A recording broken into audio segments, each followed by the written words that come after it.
Hello, हां, मी सुरेश कुलकर्णी, राहणार शिरपूर, जिल्हा धुळे.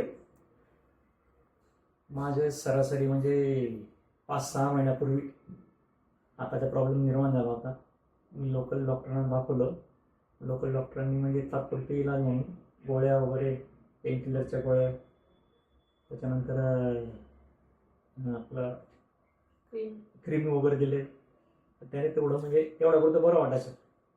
नंतर मी माझ्या नातवाची मौंज होती. मौंजीच्या वेळेला मग मुलीकडे विषय काढला. मुलीने सांगितलं की आपल्या सोसायटीमध्ये डॉक्टर पुरंदरे आहेत, आपण त्यांना दाखवून देऊ. त्यानुसार मी जून 2025मध्ये डॉक्टरांकडे आलो होतो. डॉक्टरांनी मला सगळं चेक केलं. त्यांनी सांगितलं सगळं म्हणे व्यवस्थित होईल, म्हणे फक्त तुम्हाला म्हणे हाताचा व्यायाम वगैरे करावा लागेल, गोळ्या घ्याव्या लागतील, म्हणजे एकदम फरक पडणार नाही. त्यानुसार मी आता त्यांनी सांगितल्याप्रमाणे एक्सरे वगैरे काढला, गोळ्या वगैरे घेतल्या. त्यानंतर मग सुरुवात केली. आता 2 महिने झाले. हाताच्या जवळजवळ म्हणजे 60 ते 70% मला फरक पडलेला आहे.